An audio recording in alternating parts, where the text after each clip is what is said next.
That's it. You can sit down now.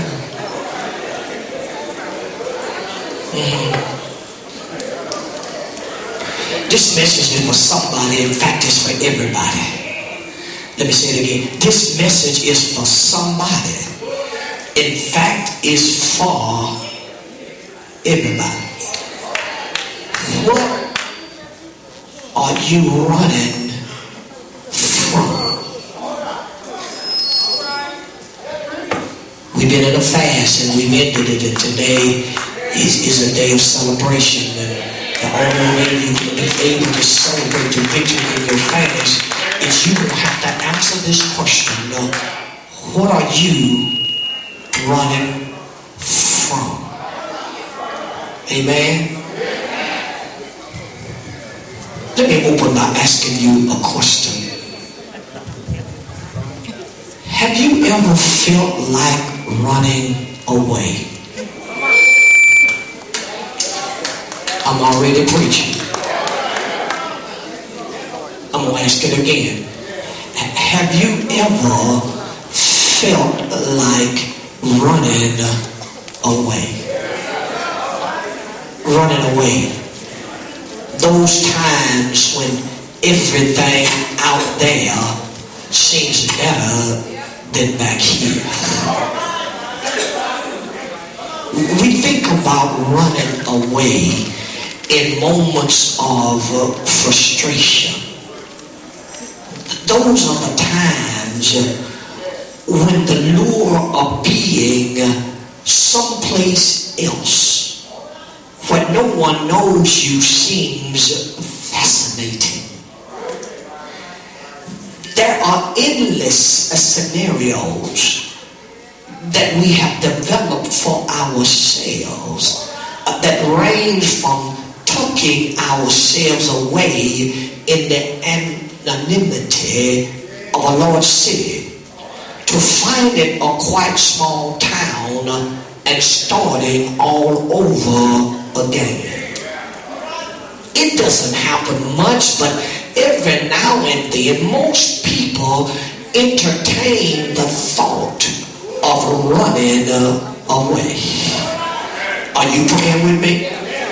Sometimes life just seems easier someplace else.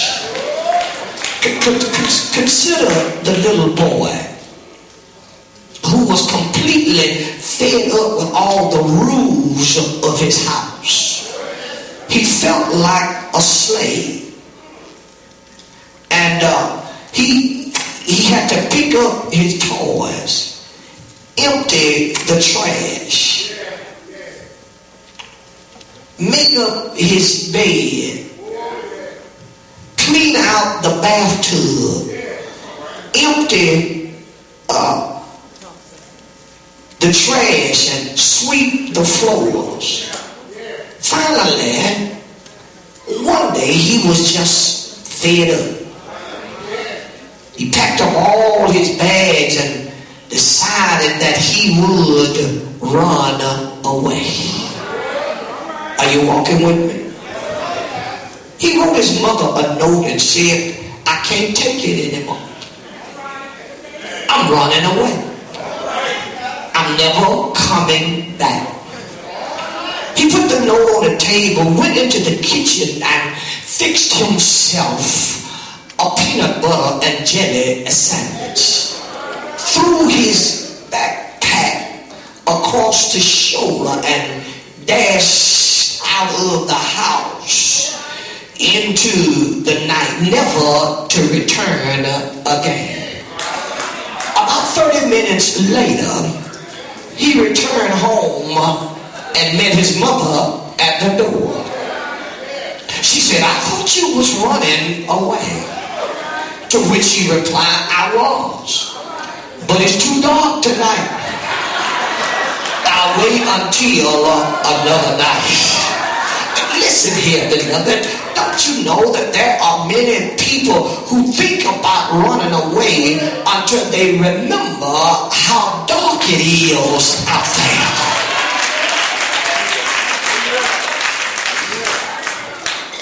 While there are many who think about running away, some to something that happened to them many years ago. Can I preach this in here? You see, often our thoughts and actions in the present are sharply shaped by something in our past. Stern parents that set goals too high for us to reach when we were children has prompted some to run away from achievement as they intentionally set low goals for themselves. A student who was teased in high school is now the adult that shies away from social contact. A victim of sexual abuse now runs away from intimacy. You ain't praying with me now. A child that was second best to an older sister or brother runs himself into the ground, determined never to be second best again. There are many people who are running away from something. That every action is a reaction to something that has happened to them in some way or another. And you see, this Old Testament motif presented to us from Psalms focuses on David's songwriter Asaph. Asaph, as he shares how he almost ran from God in frustration and temptation until he found himself in the sanctuary. Put a pin there. I'm coming back to that. Put a pin right there. There are 11 psalms that are attributed to Asaph, a leader of the singers for King David. One such psalm, Psalm 73, our text for this moment, is a clear picture of a man running from his frustration. What was bothering this man was the apparent contradiction between what he had been taught in the scripture, that God was good to the upright and to those who was period hard. He was envious, he said, of the arrogant and disturbed by the prosperity of the wicked. Ain't nobody helping you, brother. That prosperity seemed to him to be a direct contradiction to what he had been taught about God. He had been told that if you are upright and pure in heart, that is, you had learned to lay hold of the righteousness which God provides and were cleansed by his grace, then God would be good to you, take care of you and watch over you. But instead, Asaph was finding his own situation to be difficult and discouraging because the wicked around him, the ungodly around him, were seemingly prospering and everything was going well with them. This bothered him greatly.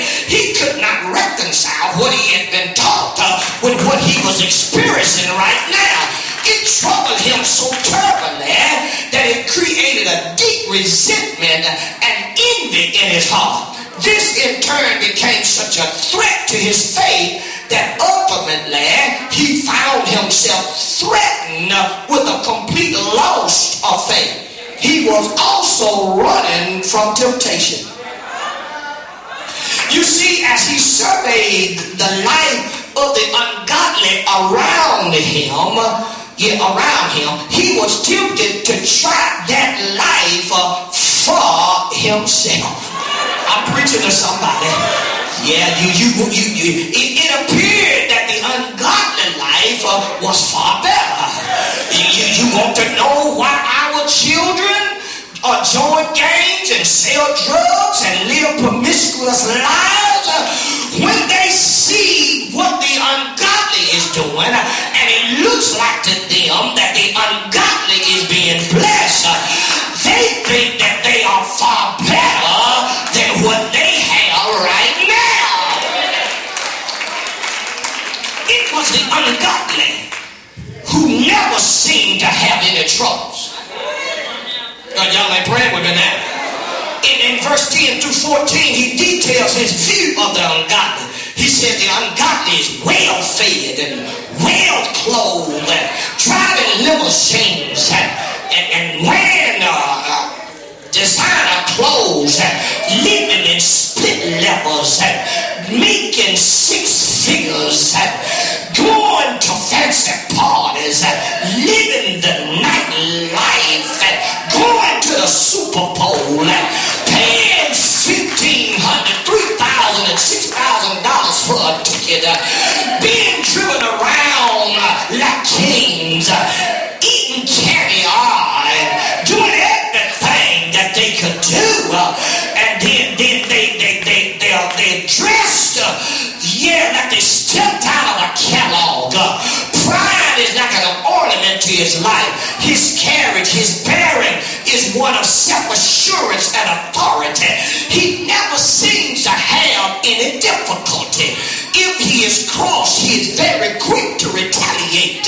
He is given to self-indulgence in food and pleasure.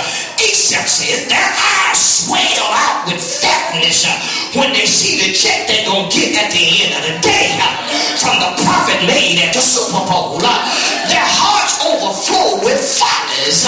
They boast of their abilities and throw their weight around by threats and grace displays of influence and connection in the right places. You can't get to the Super Bowl if you don't know the right people and got the right name and in the right places. Asaph was tempted to live this life as opposed to the godly life. He found himself being drawn away from God. In his frustrations, he was appalling the life of the ungodly, yet he was running to it with enthusiasm. He kept running away from God toward the world until the operative word, I told you I was coming back to it, until he went into the sanctuary. Is anybody gonna pray with me? Yeah. He was headed down. He was about to head down a road of destruction until he went into the sanctuary. He was about to give up all his values and everything that he stood for until he went into the sanctuary. I just stopped by on my way to paradise to tell somebody, before you throw in the towel, go in the sanctuary. Before you lose your mind, go in the sanctuary. Before you throw it all away, go into the sanctuary. In the presence of God, he began to understand what he was running from. When he came into the presence of God like David, he understood that the ungodly are not so, but like a shaft with the wind drives away. When he came into the sanctuary, he was like David when he said, fret not thyself over evildoers, for they will soon be cut down like the grass. In the presence of God, Asaph saw clearly what he was running from, and he saw what he needed to run to. In the sanctuary, he began to shift his thinking from the natural to the spiritual. He saw that the unrighteous was running to destruction. In the sanctuary, he saw that the proud was running towards a great fall, and the wicked will ultimately run into damnation. Once his eyes was open, he stopped running from God and he started running to God. That's why he concluded, it's good for me to draw near to God, for he puts his trust in God and he declares all of his mighty works. Instead of being pulled away from God, he's being pulled to God, because the book said that if you draw near to God, he will draw near to you. If you abide in the Lord, he will abide in you. Is anybody gonna pray with me? I don't know about you, but I've come too far now. You ever turn around? I've come too far to turn back now. I've come too far to go back into the world now. I'm gonna stay with the Lord, because I know if I stay with him, he's gonna stay. He's gonna stay with me.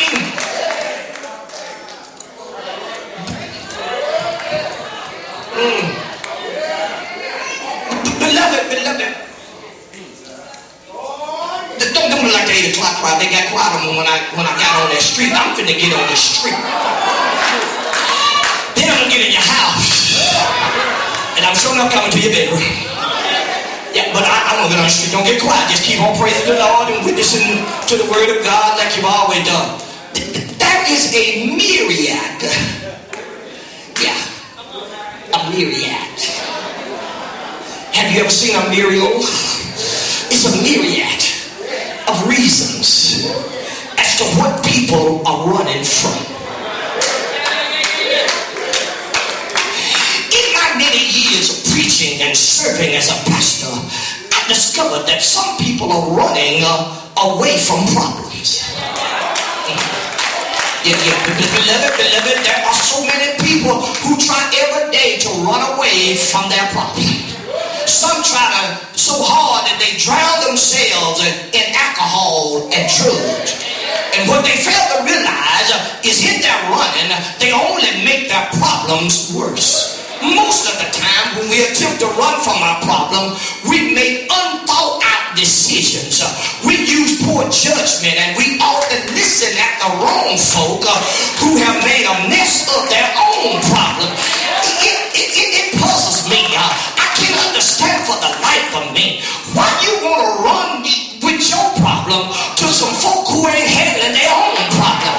Why you want to tell folk your problems who got bigger problems than you got? Why you want to be confided in folk and both of y'all standing there talking like, yeah, child, you know I got some problems too. Y'all ain't solved nothing together because they ain't handling theirs and you ain't handling yours. If I'm going to run to somebody, I'm going to run to somebody that can tell me I used to be there, but I'm over here. I went through that, but I ain't going through that no more. I was over there, but I'm over here now. If I'm going to talk to somebody about my problem, it's going to be somebody that can help me get through mine because they got through theirs.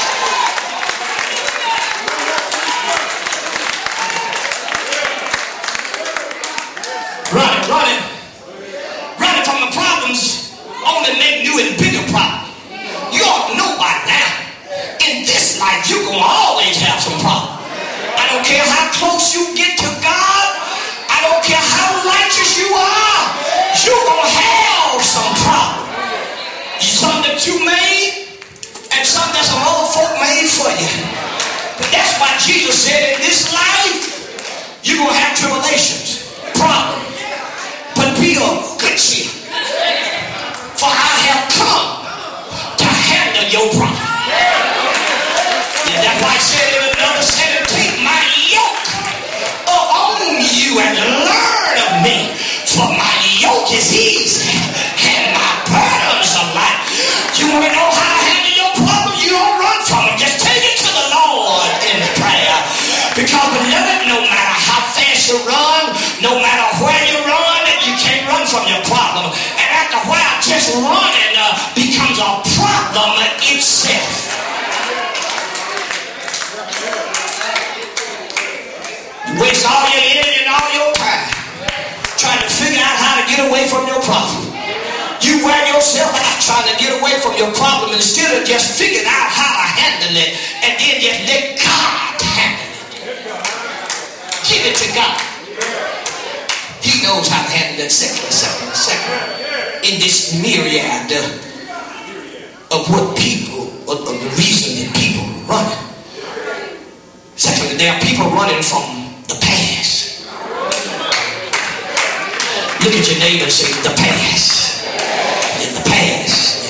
You may not know it, but there are some folk who are still struggling because they are running from their past. Listen here, if it happened, it happened. If you did it, you did it.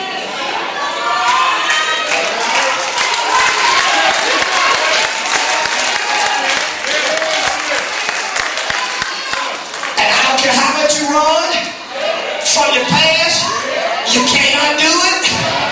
You can't go back. You can't be like Tyrone Davis. I wish that I could turn back.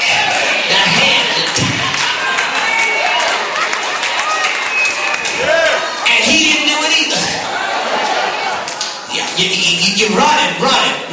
You see, at some point they fail miserably they start trying to treat that experience as if it did not happen.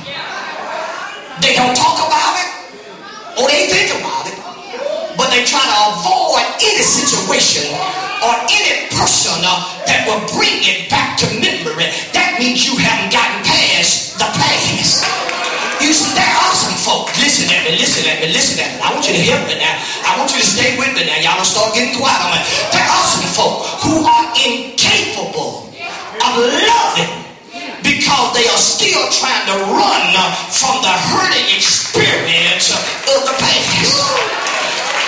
Every Negro that hurt you back then ain't the same today. Every brother that broke your heart ain't all the brothers. Every sister that walked out on you don't represent all the sisters. You just got your heart broke. That's it. You can't stop loving because you got your heart broke. Just make sure you don't run over the same kind of Negro. Yeah, I almost said something else up in here. Yes, it did. Yes, it did. And if I said it, I'm going to tell you right now, it didn't slip. I admit it.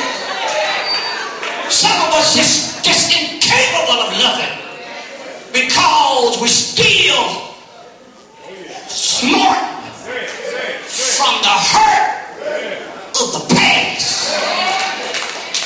Some of us can't find joy and contentment in life because we're still running away from an abusive situation. And as a result, we hate everybody that reminds us of the abuse. Don't you know by now that God has fixed it for you? And if you don't fix it for yourself, you will never get past it.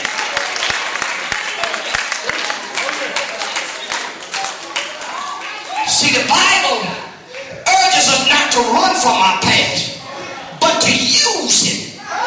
Y'all gonna help me? As a testimony to help somebody else. See, today you ought to be able to say, yeah, I was raped, but I'm past that.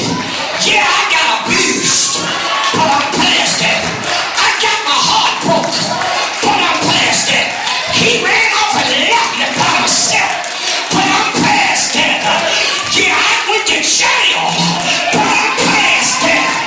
You ought to use it as a testimony to help somebody else.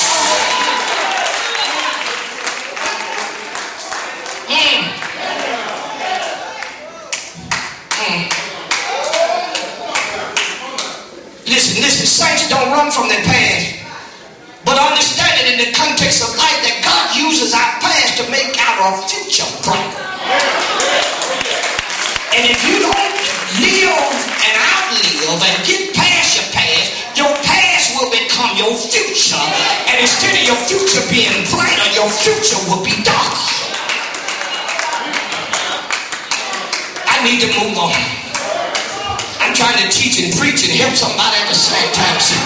Some of y'all ain't getting it. Well, let me move on. That's something else in this myriad of what reasons people use to run away. But see, there are some people who are running from themselves. Oh, I said something. Yeah, I'm preaching now. Yeah, that's what y'all did the same thing that them folk did at 8 o'clock. When I said run from themselves, boy, the lips got quiet, the eyes dropped, they start fumbling around in their purse trying to find some gum or some candy. Because right then they start running from themselves. Yeah, but there's some folk running, they literally hate themselves. They hate themselves. They won't admit it, but they hate who they are. They hate what they have become. They hate what they have allowed to happen in their life. They hate how they look. They hate where they were born. They hate who they were born to. And some even have the audacity to hate their family name. That's why they change it. Pick up some Muslim names and somebody else's name because they don't like their family name. Some got the audacity to say it was a slave name. If God gave it a name, it's a good name. I don't care what they intended for it to be, but God intended for you to use that name and make good use of the name, because there's something about a name. You don't hear me, you don't hear me, you don't hear me. I don't care how bad your family was, you can take that bad name and make it into a good name, but you gotta stop trying to run away from yourself. They live every day running from themselves. Painted a picture to the world. Watch this, watch this. Painted a picture to the world of a person that is phony and fake. Make believe. They smiling, trying to pretend they all of that. Pretending they know everything, got all of the answers. Living this facade. Putting on makeup. And I ain't talking about Mary Kay, but makeup. A make-up life. In the public. But the person they see every morning in the mirror paints a totally different picture from the one they try to project to the world. And beloved, the only way you're going to stop running from yourself, you got to admit not only to yourself, but you got to admit it to other folks. There was a time when I was tore up from the floor up. There was a time when I was mixed up, tied up, tangled up, didn't know which way to turn, didn't know where I was going, didn't know if I was coming in or going out. I was messed up. You ought to be able to tell somebody that you've been in that kind of shape.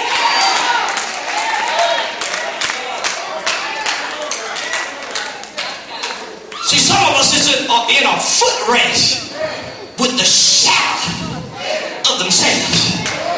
And no matter how fast they run, the shadow seems to keep up with them. No matter where they run, the shadow themselves is always close by. Listen here, beloved. Shadows only exist because some part of us isn't exposed to the light of God. That's why the writer of 1 John declared, but if we walk in the light, can I preach? As he is in the light, we have fellowship one with the other. And the blood of Jesus, Christ his son, cleanses us from all our sin. Listen here, beloved. There are no shadows when we walk in the light. There is no need to run from ourselves when we walk in the light. There's no need to be ashamed when we walk in the light. There's no need to hide when we walk in the light. I need to close here. But more important than discovering what we're running from is to discover what you're running to. Asaph discovered what he was running to when he went into the sanctuary. For he said, my feet were almost gone, and I was about to slip when I saw the prosperity of the wicked. I was about to slip when I saw how trouble-free they lived their lives. And I was about to slip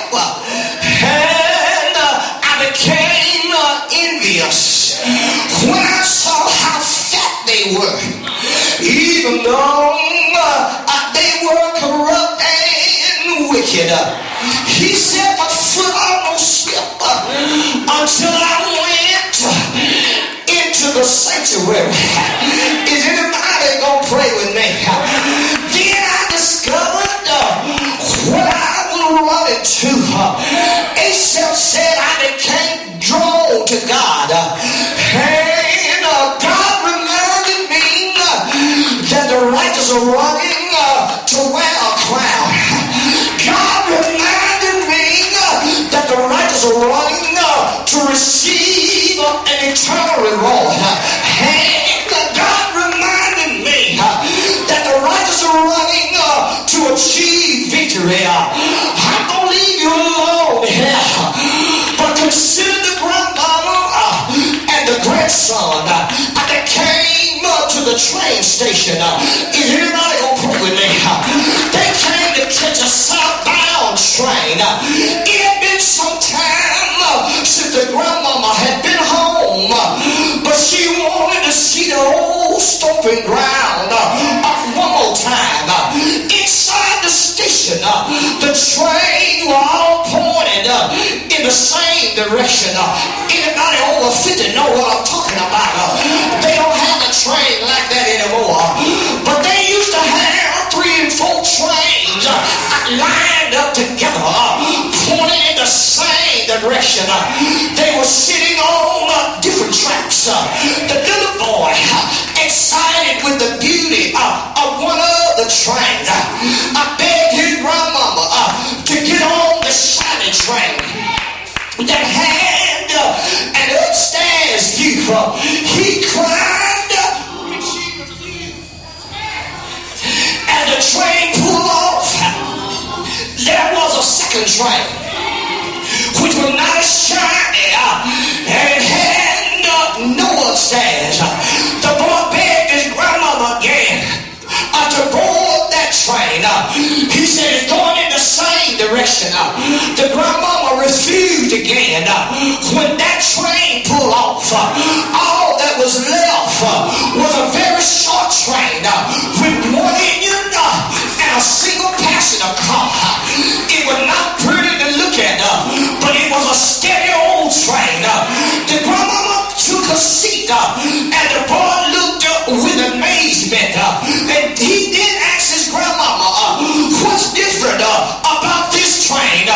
It's going in the same direction as all of the other trains.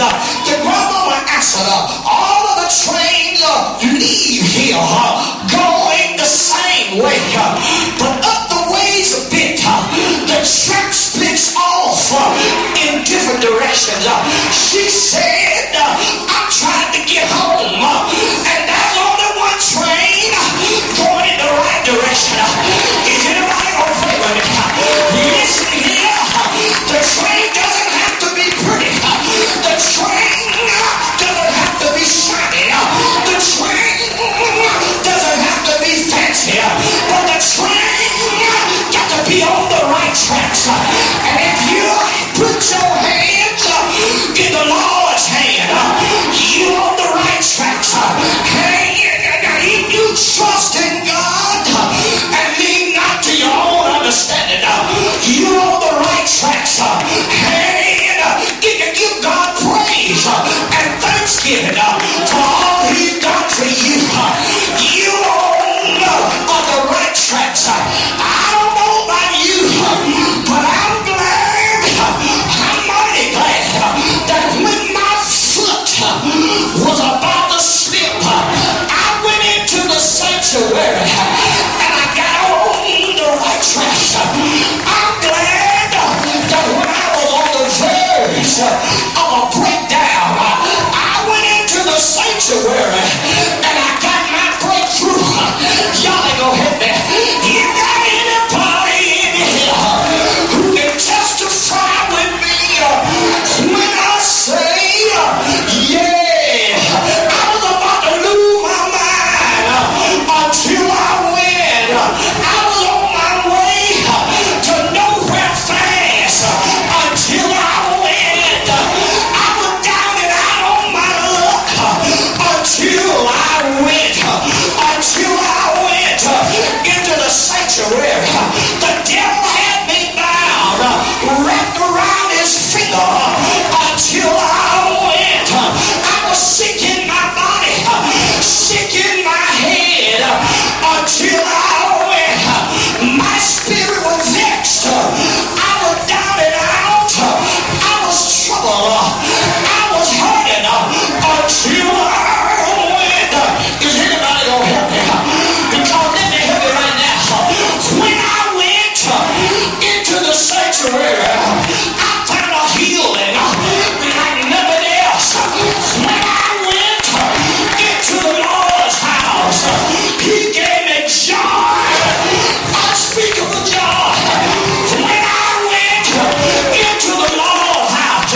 He healed my body, delivered me, turned me around, placed my feet on solid ground. When I went, is anybody gonna help me now? When I went into the Lord's house, He put a new song in my mouth, clapping in my hand, running in my feet, shouting in my mouth. When I went into the Lord's house, He made me say, thank you. You've been good to me. When I went into the Lord's house, I stopped worrying about what other folk got. I stopped worrying about what other folks are doing. I stopped worrying about what other folks are wearing. I stopped worrying about what other folks are driving. Because I know that the cattle on 1,000 hills belong to Him. And if He gave it to you, He'll give it to me. If He did it for you, He'll do it for me. I'm so glad. Yeah! I win!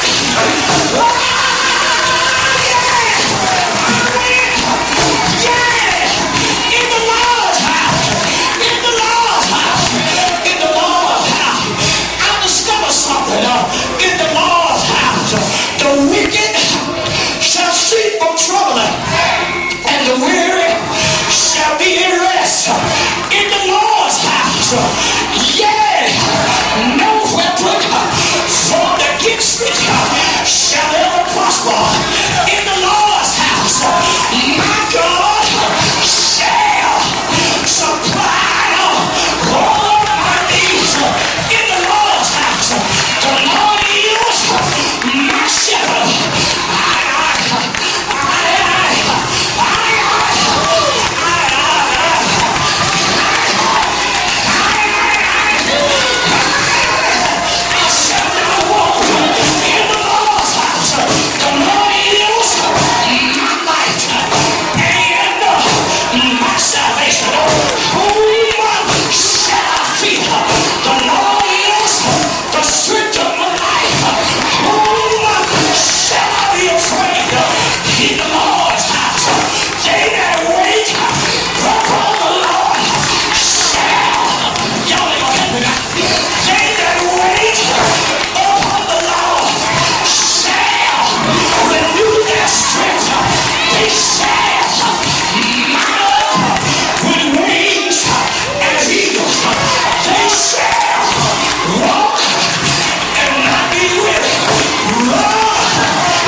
Mm-hmm.